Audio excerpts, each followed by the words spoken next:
We want to deal with two more aspects of Messiah's character. We've talked about two, that he would be the branch that comes from David, Jeremiah 23, that he would be the branch who was the servant, my servant the branch. Now we want to pick up in Zechariah chapter 6, verse 12. Tell him this is what the Lord of hosts says. Here is the man whose name is the branch.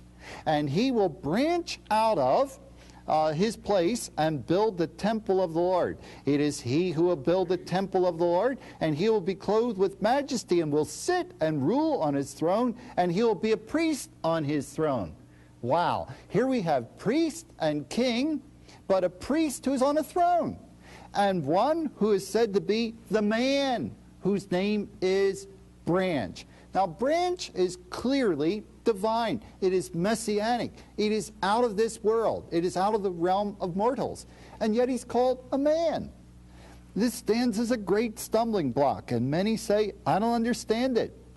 A branch who will sprout out, or who will branch out. Little pun there again. Hebrew likes these puns. A branch that'll branch out from his place and build the temple of the Lord.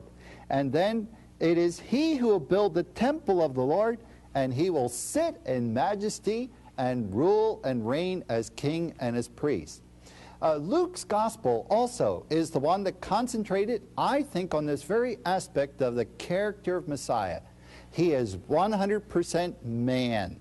Not just that he appeared or looked like a man. He was real man, because he came from the line of David. He came from the city of Bethlehem. He came from the tribe of Judah. He came also from the Semitic peoples. He came from one of the Semites, Abraham, a Hebrew. And each one of these keeps building up the ante.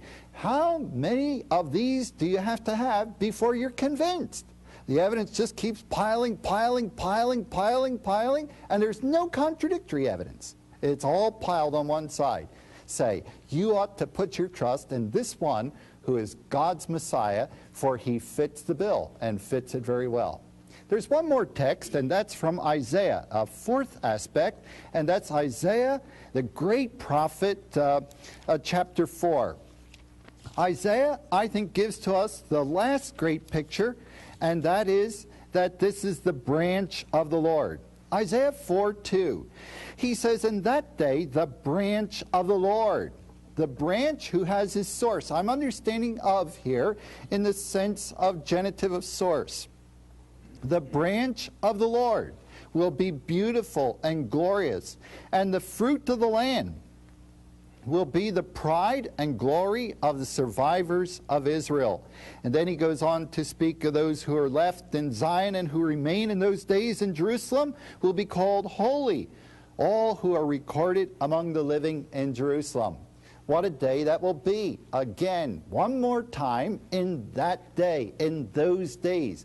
A time marked out toward the conclusion of history as we go into the eternal state here in connection with the second coming of the Lord. He said God's branch, the branch of the Lord, will be glorious. And here I think he is being given or ascribed deity, divinity. This is not just a man. He's not just a servant. He's not just Davidic. He also is divine.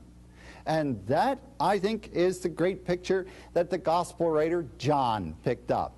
John, coming at the end of the first common era, the first Christian era, he is saying there, listen, he says, behold the Lamb of God that takes away the sin of the world. And he points back and says, this one is God. He has come from above.